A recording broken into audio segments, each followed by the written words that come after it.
We're here to discuss week 18 of Silicon Valley real estate market.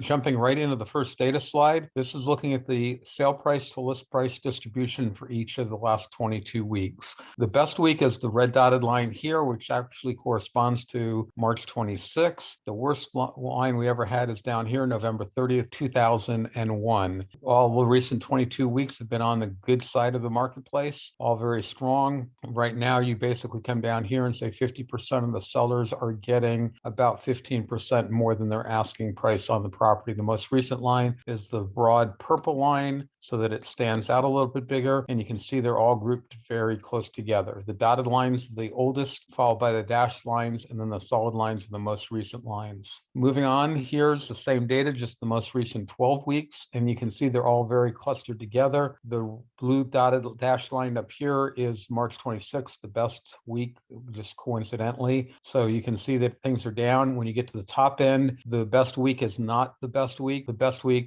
was overall the best average and the best median. And if you come up here and for something like closer to 60% of the transactions, it is the best line, which balances out the other 40% where it wasn't the best line. You can see they're all very strong. They're all very close together. You can just go back. This is the purple line is this week. Dark orange line down here was last week. So last week was a little bit less. Remember, these require sale price. So they're 5 weeks ago. Then you have the gray line, which is sort of the worst in the recent group. Then you go all the way up here to April 16th, which is one of the better lines, almost as good as March 26th. I think I looked at March 16th through March 19th and picked the best one being March 26th. Moving on, we're now looking at week 18 here, which is the most recent week. This in jumps forward to 2021 is plotted in week 20, but is really week 19, and that's to get the horizontal separation between them. So 2022 on the left of the purple line, 2021 to the right. You can see the total inventory has gone up quite a bit. We went from somewhere around 70% of the expected inventory to something like 85, 88% of the expected inventory. The new inventory is the gray line, and you can see it really dipped down for Easter, came back up a little bit, came up all the way up to normal. And now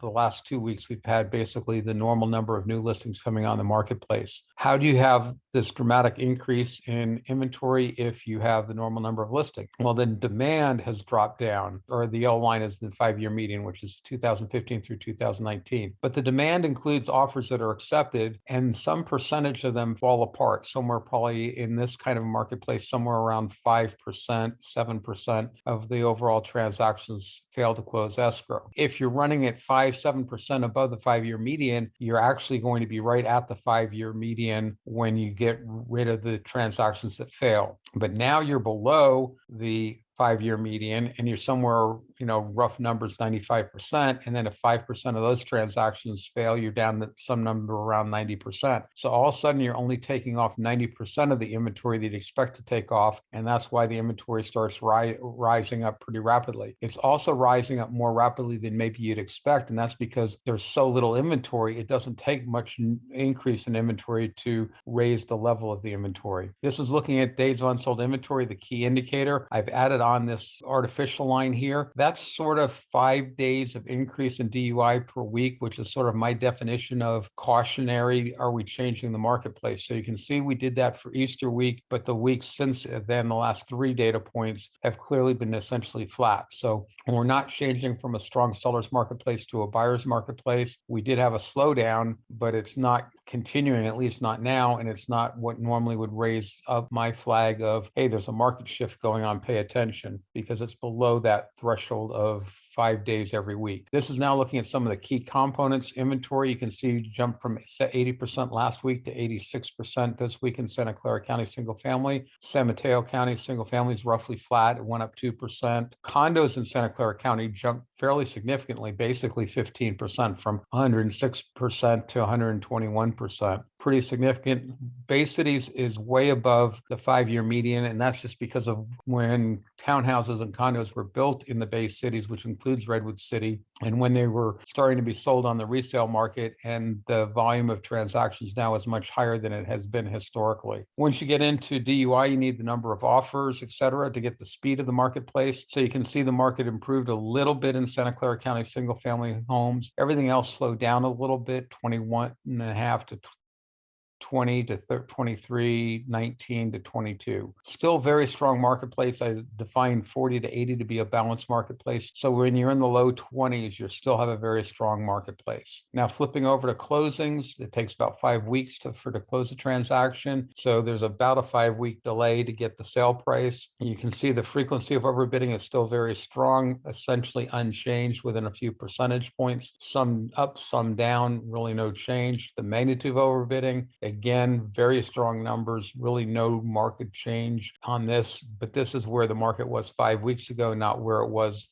this past week, because that's how long it takes to get the information. My appreciation is a little different than most people. I'm comparing, my base that I'm comparing everything to is all transactions that closed during the 2020 calendar year. So that's the median that I'm comparing it to. And last year, it went up this percentage, the peak increase last year, and when that peak increase occurred, and what the increase is now. So you can see that Santa Clara County has seen 43% appreciation. San Mateo County has seen 40%, 38% appreciation. Santa Clara County condos, townhouses, 27%. Bay cities went up 15% last year. This year is only at 14.7, so it's actually gone down a percentage. But again, that's because the homes that are being marketed now are a lower value, not that property values are decreasing. This is a table that I put together to refute the newspaper article that came out about how the number of closings in February were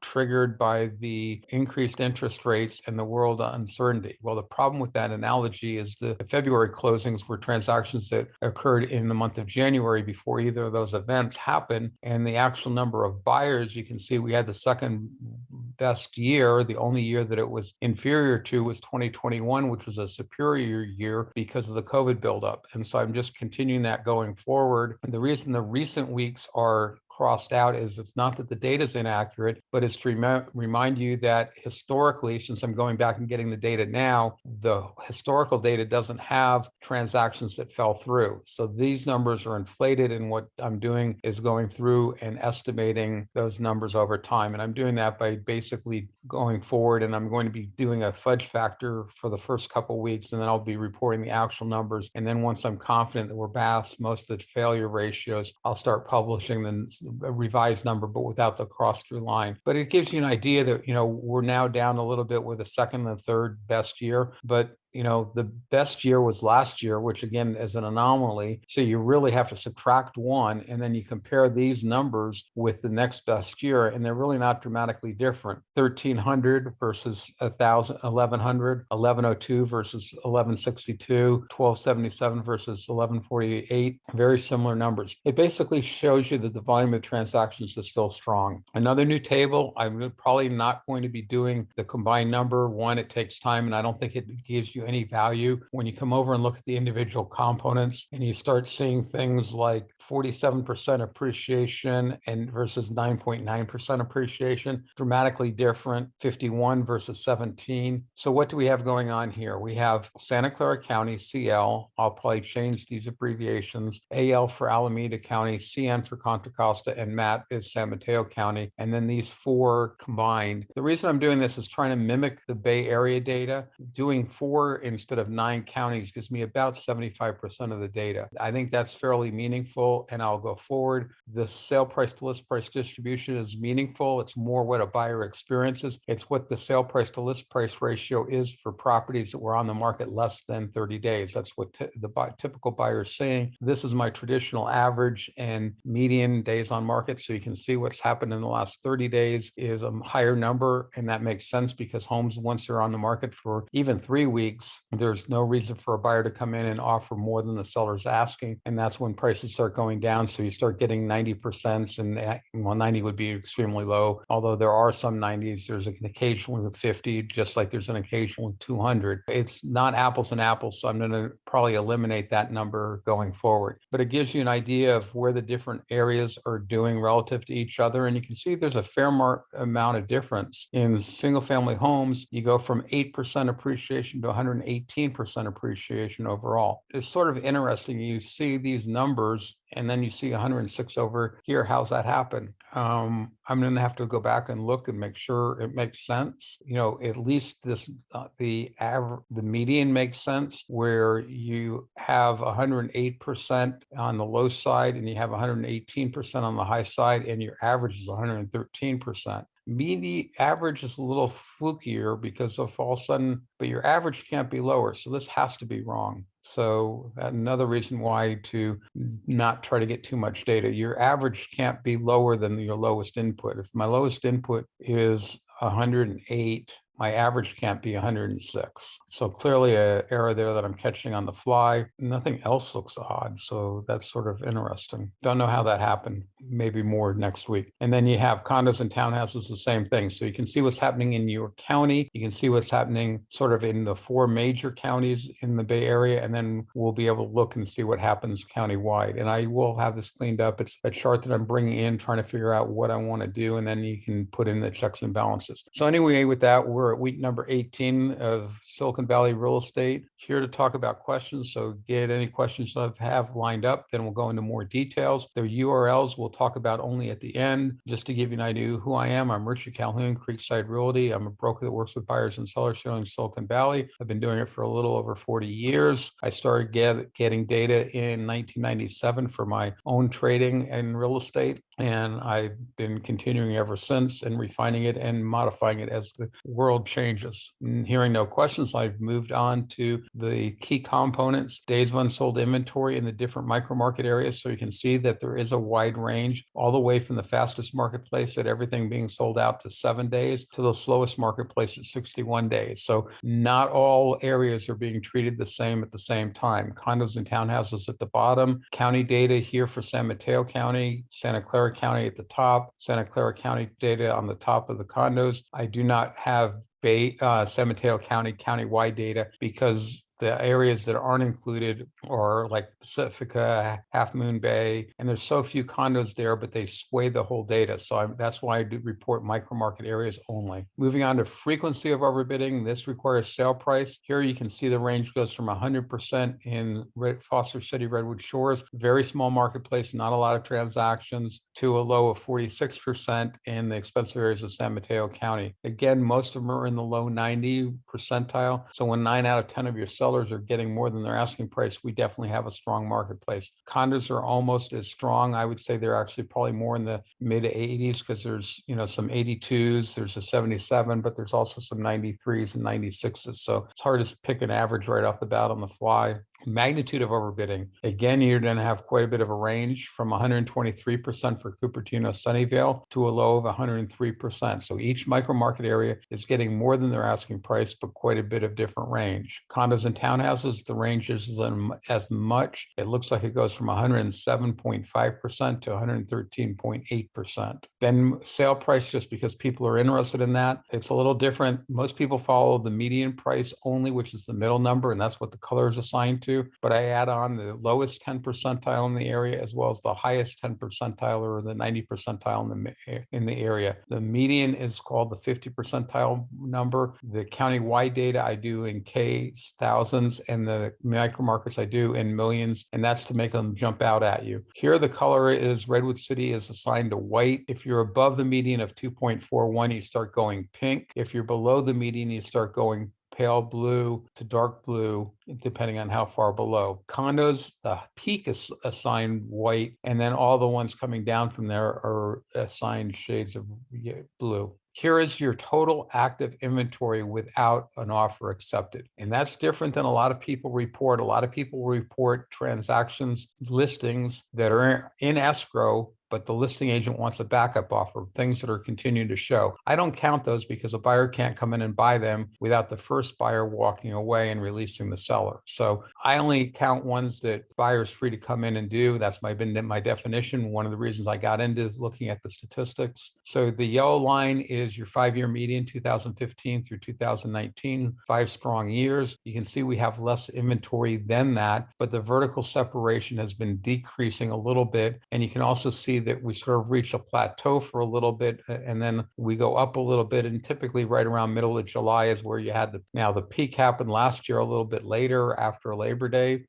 Every year is a little bit different, and this is the 5-year median. But typically, and it may be because I look, including condos and townhouses in this, normally, historically, I've looked at only single family homes, and the single family home market peaks typically right around July 19th, believe it or not. I actually remember the date. And it makes sense to me that the condo markets are a little more slow and steady, and that the condos might be why we come up and have a peak now. Actually, it looks like after Labor Day. So just noteworthy, it's a vertical separation of sort of the shortage of inventory. This is the number of new listings coming on. You can see last year you had the number of new listings coming on pretty darn close to the median, pretty darn close, mostly for last year and this year slightly above. And then you had the Easter drop, and then you sort of recovered the last 2 weeks. This week and last week, you were sort of at the normal numbers. The week before that was probably recovering from Easter, and so you were still down. This is the number of new offers came on the past week. The yellow line is the 5-year median. The blue line is the current data. You can see that earlier this year and most of last year,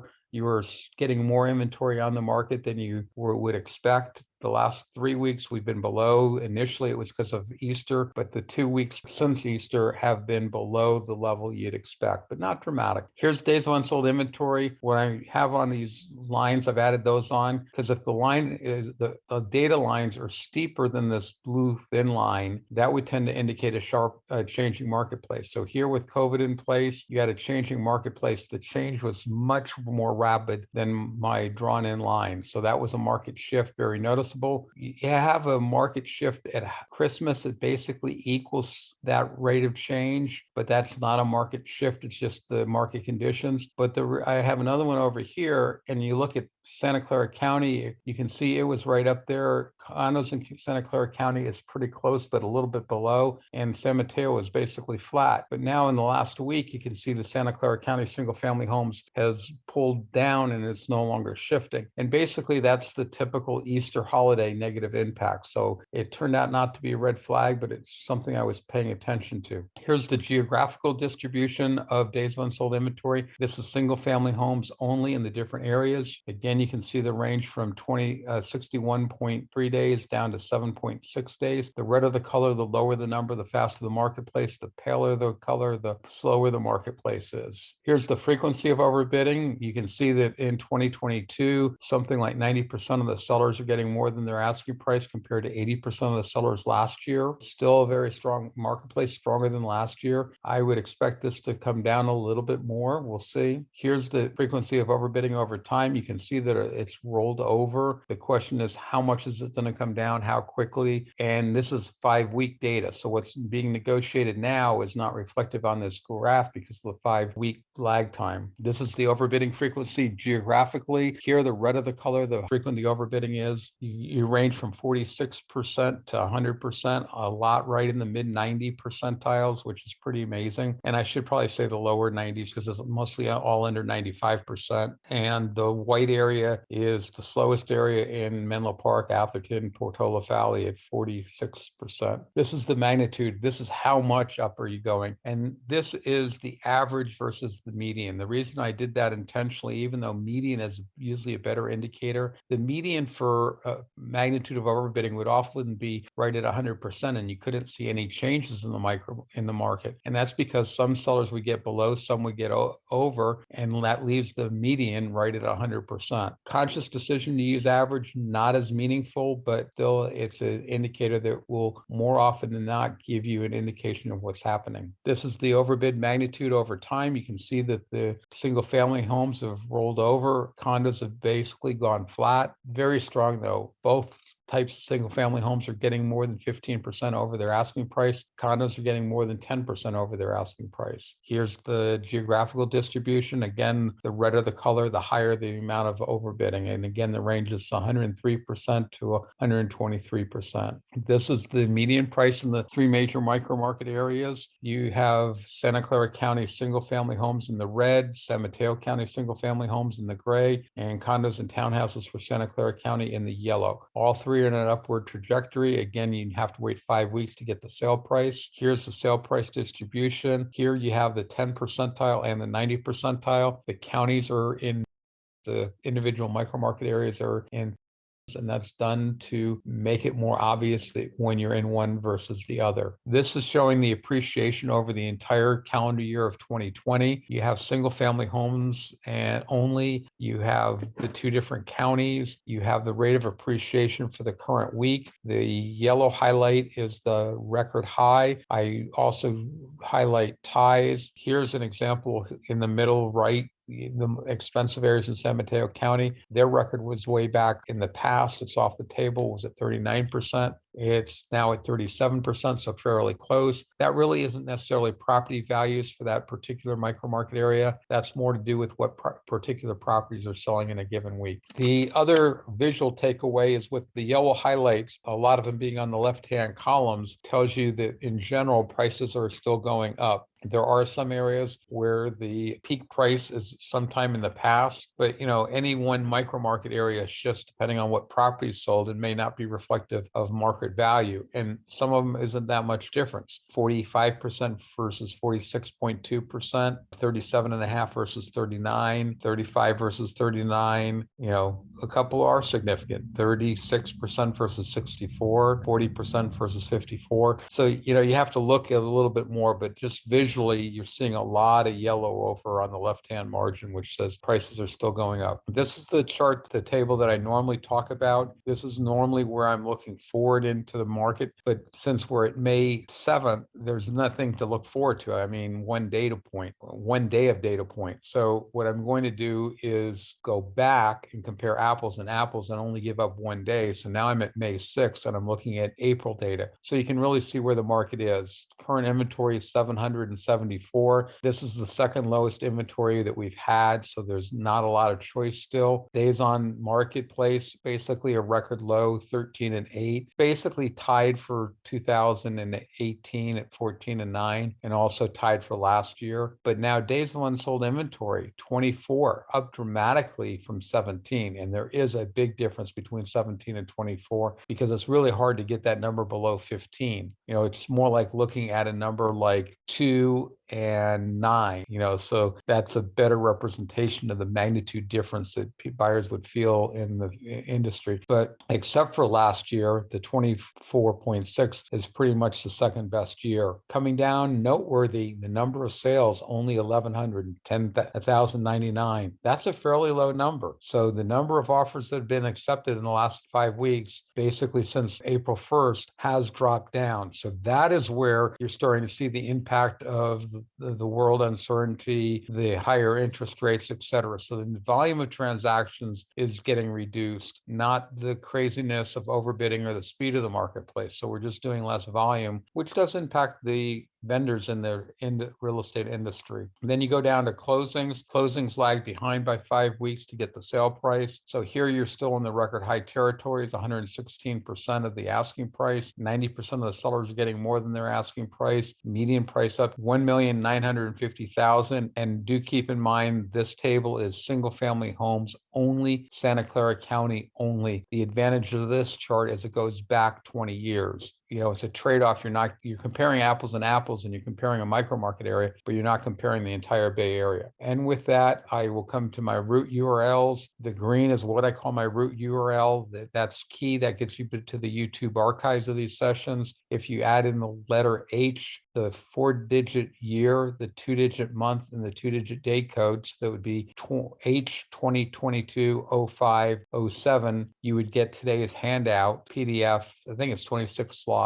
If you put in just the root URL in 2022, you get to the live session Saturday morning. And on that, if anyone has a comment of when they would be more likely to come and listen to me live, I would like to get more participation, more questions, more interaction going during these seminars. Send me a comment, send me an email, let me know when you would like me to move it to. Don't have a lot of flexibility, but if maybe 10 o'clock Saturday morning, maybe 10 o'clock Sunday morning makes more sense for people. I want to get the data for Friday, so it cannot be any earlier than 9 o'clock Saturday morning. I could do it Saturday evening, 8 o'clock, 9 o'clock at night. I'm open and receptive to see what people say. And then if you want a specific episode, you put in the root URL plus the 4-digit year, 2-digit month, month, 2-digit date code. And I'm Richard Calhoun, Creekside Realty. My contact information is there. I've been doing this for 40 years. Happy to work with consumers buying or selling real estate. And with that, I'll pause and see if there's any questions. Not seeing any questions, I'll wrap this session up. Thanks for joining and have a great week. Take care. Bye for now.